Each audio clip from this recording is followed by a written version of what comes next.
Welcome to Occupational Education Session 2. We thank you for beginning to listen and watch this particular presentation, and we hope that this presentation will be of great benefit to you as you go through this course. Please remember that the course itself entails much more than just building a portfolio. This course is going to be diagnostic and should be able to help you to make some decisions about your future. And that's what we'll be doing a little bit of today. We call this session Getting Started in the Course. So that's what we hope to do. One of the things that you want to remember is that your portfolio is a living document. You want to be sure you maintain electronic backup at all times, and even paper backup is good.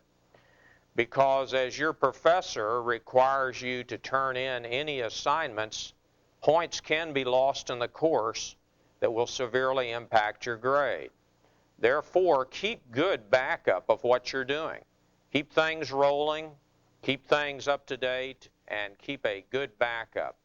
The portfolio is a reflection of your life, and you need to complete it with care. And we're going to stress that throughout this particular course. The idea that you need to keep up with what's going on in the class, keep email contact with your professor. Be sure you go with the course syllabus, because there's going to be differences within what professors are going to tell you.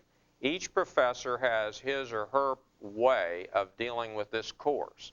And therefore, when you have a question, go to your professor in the course. Don't go to another professor, because that professor has a different take on the course. So we want to begin our portfolio in earnest. Hopefully you've begun to gather material together about your past, and we'll start talking about the portfolio. Well, the portfolio has various sections in it. You probably are aware of. We call it sections in the portfolio. And if you go to the Occupational Education website, you're going to see some downloads. The downloads are templates that you'll be able to use that will tell you what you need in the portfolio. And we're going to talk a little bit about those sections today. I think that'll help you, because as you look at those sections, you'll be able to know what you need to put in. And I would state to you today that it is wise not to cut short your portfolio. Don't hesitate to write a lot. Some people say, well, you know, I could have said a little bit more, and my answer to that is say a little bit more. When we evaluate your portfolio, as we talked about in session 1, we don't have an opportunity to bring you in and interview you and sit down with you and talk about things we didn't understand. So you need to be very clear, and you need to keep up the work. And as we're talking about today about these downloads, these are going to be things that you will put into your portfolio, and they're going to be templates for you, and that's very important at this time.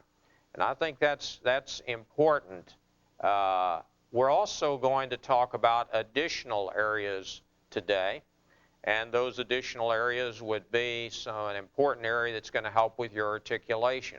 The articulation is going to be an area in the portfolio that will help to explain your life and your skills. And we're going to talk to you about setting some goals today, looking ahead to the future, using the energy that you have, building your life from this point on. And you say, well, I'm 45, I'm 50, I'm 32. I already know what direction I'm going in. And I want to challenge you that you will have more than just that to think about. You'll be able to say, you know, I could have done that, and there's still time for me to do that. As long as you're still alive, folks, you have an opportunity to make a change. And I want to encourage you to listen to these discussions that we have during the course, because some of these will be used on your examination by your instructor. Let's begin a discussion here shortly about sections of the portfolio. The portfolio will be a large document. Some students will have 70 to 100 pages. Well, we have some areas of the portfolio: the application for work-life experience. That's going to be notarized, and that's one of the templates. The competency grid. We're going to talk about the student resume. We're going to talk about the position description. But let's talk about the application for work-life experience first. And let me just say a few words about it. When you apply for work-life credit, many of you realize you've had 15, 20, 25 years of work experience. Some of your work may be disjointed. Some of it may be not related. If you have work experience that's related, particularly related to the first digit of the DOT code, and we'll talk about the DOT code pretty soon here. If you have work that's related to each other, for instance, if I've been a teacher and then I've gone to be a vice principal and then I've gone to be a superintendent, there's a relationship there. If I'm a firefighter and now I'm a fire lieutenant, now I'm a fire captain, that certainly has a relationship. If I have been a consultant and now I am the chief or head consultant, that seems to relate. If I'm in the military and I'm a sergeant and I'm promoted to staff sergeant, sergeant first class in the Army, then there may be a relationship as long as I'm continuing in the same area. What you're going to want to do on the application for work-life experience, you're going to want to put the jobs that you want considered. Positions that are not related, you shouldn't put on your application for work-life experience. Remember, your application is in the downloads. So you do not want to take work experience that's unrelated. We'll want you to analyze all your work and look at it and try to figure out what relates. About how many years are we looking for? I always like people to submit 5 to 7 years for us to look at. Some of you may not have 5 years in a particular employment, and you may submit what you have. But it is wise to look at all of your employment and decide what relates. There's something else you ought to consider. In your degree plan, you may have had a number of courses related to one area. For instance, let's say that you had a lot of business courses, management, business, finance.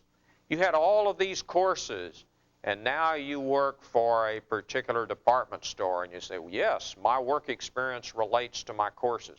That's excellent. That's giving you a clue of which type of employment you want to submit for work-life credit. Well, you could be in a sad shape, though. You were a butcher, and while you were butchering, you, in essence, had an accident in the shop, were fired as a butcher. You became a baker, and you burned the bakery down because you heated up the ovens too much. And finally, now you're a candlestick maker, and everything's going great. I'll tell you what, I think I'd apply for work-life credit as a candlestick maker, because if you try to bring those other two in, you're not going to have very good references if you messed up in those two positions. Those are things you want to consider. These are things you want to look at. If I'm going to allow the university to look at my work experience, I want to put my best foot forward. So the application of work-life experience needs to be work that you feel that you want to present to the university and that is as related as possible to some of the courses that you've taken. If you have an associate's in welding, hopefully you're going to apply for work-life credit in welding. Let me tell you something. There's some of you have what we call a mismatch. You have an associate's degree in music. You've never played a bar in your life. You have just hummed it a little bit, but you know, you haven't really hummed very many bars of music. You are, instead of doing that, you've been an air conditioning salesperson.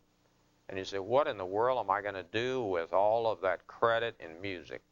That's a very sticky issue, because you certainly can't apply for work-life credit in music if you have never done any work in music. You just have an associate's.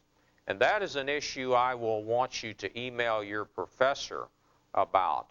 And as you just look at your work credit and you realize, you know, I've got a lot of coursework in music, but I don't have any work experience. Those are things that you're going to email your professor about and get his or her opinion, because that's going to be an issue that you need to solve very quickly here. If you have what we called earlier a mismatch, your coursework does not match your work experience. I want to talk about something else here for a few minutes, and that's called a competency grid. The competency grid is another element of your portfolio. This is going to be where you're going to take the Dictionary of Occupational Titles. Now that's an old document. For some of you, a Dictionary of Occupational Titles is one that you have not used before. You're going to find 9-digit numbers that you're going to find that describe different types of jobs in the Dictionary of Occupational Titles.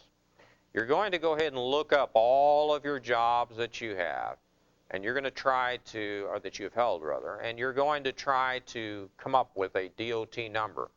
And you may have to use a little interpolation here because it may be difficult to find those. Now, at the creation of this presentation, we are using the Dictionary of Occupational Titles. If your professor indicates through email or his or her syllabus that he does not want you to use the Dictionary of Occupational Titles, any professor's word will supersede this presentation. You need to remember that. As of creation of this time, we will use the Dictionary of Occupational Titles. So you're going to create a competency grid which is going to chart out what you have accomplished by areas of competence. Let me give you an example. The 4th, 5th, and 6th digit number, data, people, and things. It's going to tell you at what level you functioned in that job in those areas. Did you work more with data? Did you work more with people? Did you work more with things? Data, people, and things. So I want you to look at that when you look up the jobs that you have held. We're going to be talking about the competency grid later on too, but the competency grid is also in the downloads, and you'll be able to see that. One of the things that you'll be looking at in the competency grid is you may notice that your competencies in data, people, and things have changed over the years, been in cycles. In other words, I might have worked more with people in job X, more with things in job Y. And that's going to be how your competency grid's going to go up and down, because you're going to go ahead and chart the 4th, 5th, and 6th digit of the Dictionary of Occupational Titles. But stay tuned to your professor. Read your syllabus carefully and stay tuned to any emails that your professor may have to you. A third area I want to mention is the student resume. A student resume will be covered in the course also. The resume is going to give us a brief look at what you've done in your life. The student resume is important because that gives us, as we said, a brief view of what you've done. It's not going to be a massive resume that's put in the portfolio. Now, that form is also on the downloads on the Occupational Education website. So you're going to go ahead and download that particular form and expand it, covering each area. So the resume is very helpful for us because we're going to look at that resume and we're going to be able to see some of the things that you have accomplished in your life. Those of you who are a little bit older, a little bit more grayer, are going to find that the resume is something you'll kind of wonder, how in the world am I going to ever get all of this information in it? Well, you will. You're going to have to look at it carefully and work with it. Now, I want to tell you about another thing that's going to be in your portfolio as we're going along, and it is called position description. Position description is an important one. And if you have been in the military, you want to put in your DD 214 in the portfolio also. Be sure you put a copy of it in. Position description will be the last position that you have held, or the position that you want work-life credit, the one you want everything clustered under. For instance, if I've been a fire captain, I could probably put the position description about being a fire captain, and all my other firefighter positions will fit under that. That's kind of a central DOT number, position description. That also is in the downloads for occupational education. So position description is important. Give us your best position. Give us the one you're going to use for your central DOT number. Central DOT number is going to be the number you believe is most important, that all the other positions that you want work-life credit are going to cluster under. Give you my example again. I'm a fire captain. Does fire lieutenant fit under it? Yes. Does firefighter fit under it? Absolutely. All of these then are extremely important. Position description, and it is listed in our downloads. Well, let's keep on going. You're already getting the idea. The portfolio is becoming massive, isn't it? It's getting larger and larger. And we're going to say from 70 to 100 pages when you gather all your documents. We see various sizes of portfolios. Well, you're going to have something called a job task analysis. I want to look at that a little bit. You're going to have job competency statements. You're going to have work verification. You're going to have an articulation. Well, let's mention the job task analysis for a few minutes. We're going to ask you to take that position description, that central DOT, the one that was the top, and let's go back to that captain as a firefighter. Captain of the fire department is going to take all of the positions, and you're going to go through it, and you're going to list all of the skills that you have. Some of them may be coordinating, managing, communicating, all of these different skills that you've acquired. And you're going to place those in a task analysis. We're going to be talking about that in our future lessons here. Task analysis is also listed as a download, and there's 3 levels of parts of the task analysis. And we're going to be discussing that, and this is very important. Task analysis takes that position and divides it into skills, and that's going to help us as readers to very well understand what type of skills that you have. That's important because we are evaluating based on skills, not based on your age. We're evaluating on the skills that you've learned. Because one of the things you need to know, I could be older and not receive as many credits as a person that is younger, because that person who is younger essentially talked about his or her skills in great detail and convinced us that she or he knew the job. You as an older person did not write down the things about your skills. So your job task analysis is very important because you're going to analyze your job, the central DOT number, that position, and that, in the case I'm talking about, captain as a firefighter, that position is going to put all of the skills that you have. And you still have to know about firefighting on the lower level too. That's important. Job task analysis. And I do mention that it's a useful concept to know beyond this course. Some of you may be called on to be a consultant, where you go into a company and you analyze the positions that the people are holding, and you create a job task analysis for each position. And you can take that back and look at it and see if there's any overlap with those employees.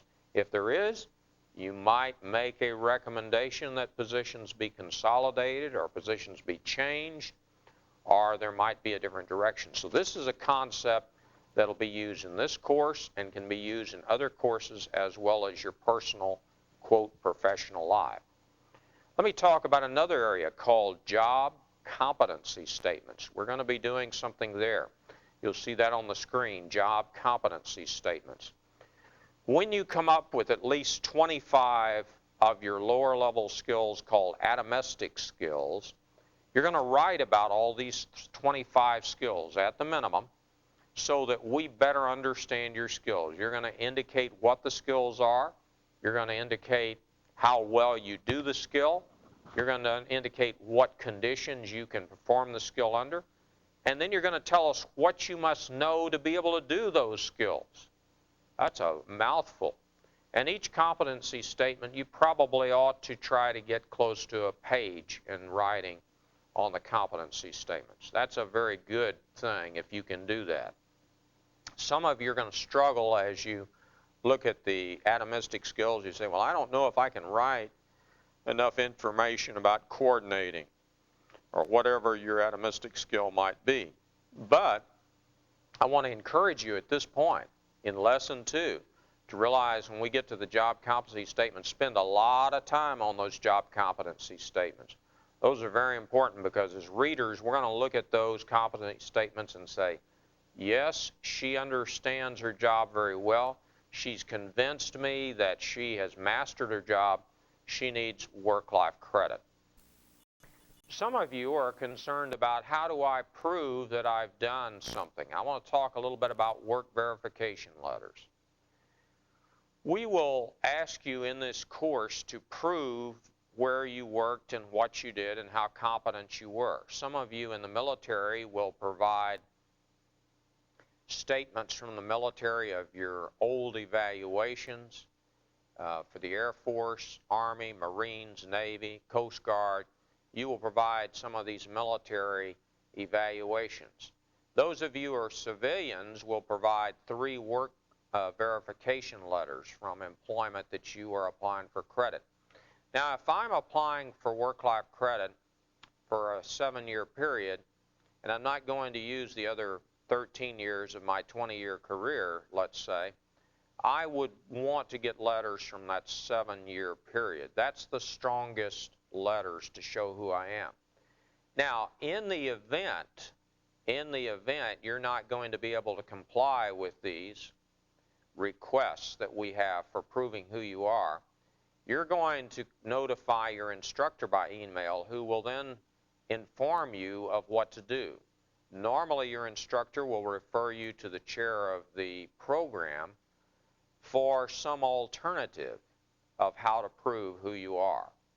So you're going to begin to look, do I know someone who worked with me in the 7 years? Do I know at least 2 managers and maybe 1 coworker?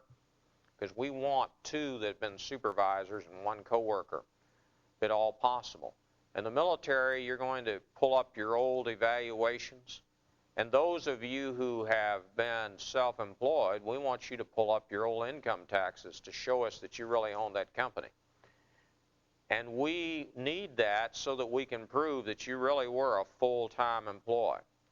Now, what we're looking for is full-time employment. You're trying to prove, yes, I did this, this is how good I was, and this is the credit that I want. And you remember you had the application for work-life experience? You're going to go back and say, I'm going to prove that I was really there in 2002 or 2001 or 2004, whatever year you're talking about. You're going to have to go back and prove that you were indeed there.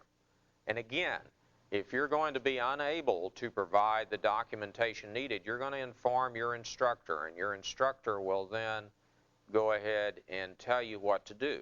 And again, normally that will involve contacting the chair of the program. Now, we have another area that's called the articulation statement. That will normally be about 20 pages minimum. That's an extremely important essay that's going to be done during this course. The articulation is a strong part of your portfolio. This gives you an opportunity to go beyond the competency statements where you talked about 1 skill down the line, 2 skills, 3 skills, up to 25 skills in a specific format that we'll talk about. The articulation is formatted, that's true, but we're going to give you a chance to go beyond that. You're going to get a chance to talk about things from the beginning that you did early in life, and you're going to get a chance to reflect on your goals in life. Talk about what you want to do now. Do you want an advanced degree? Do you want a new position? Do you want something in life? This is important. This is very important. The articulation statement will generally be about 20 pages. I would urge you, just as we're getting started with this introduction to the course, to begin to think about the articulation. Go to the downloads on the web, and some students say, well, I'm going to go ahead and start my articulation. By the way, folks, we haven't mentioned this before, but you need to write in 3rd person. The student is good. I recommend it. Now, your professor may allow you to write in 1st person, and I'm going to tell you why I recommend writing in 3rd person. When you get to later courses that are perhaps a little more detailed as far as the technical writing, they're going to require you to write in third person. It is good to practice writing in third person. Now, your professor will let you know if he or she is going to require it, but I'm going to urge you to think about writing in third person. It's a very good thing to do. It will teach you how to deal with things in a more technical manner. The student, the occupational education student, the author, it proves a very helpful thing for you. So the articulation is going to be about 20 pages. We're going to talk about goal setting here in a few minutes. Well, let's go on to another area of your portfolio. Each section of the portfolio is worth a specific number of points. The most important section of the portfolio are the competency statements and the articulation statement.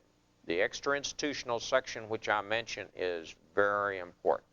So if I would say, when I receive your portfolio, what are the most important sections? Well, I'm going to tell you the competency statements where you're going to write about at least 25 of your skills. You're going to tell us how well you do those. You're going to tell us what you have to know to do those. That's a very important section.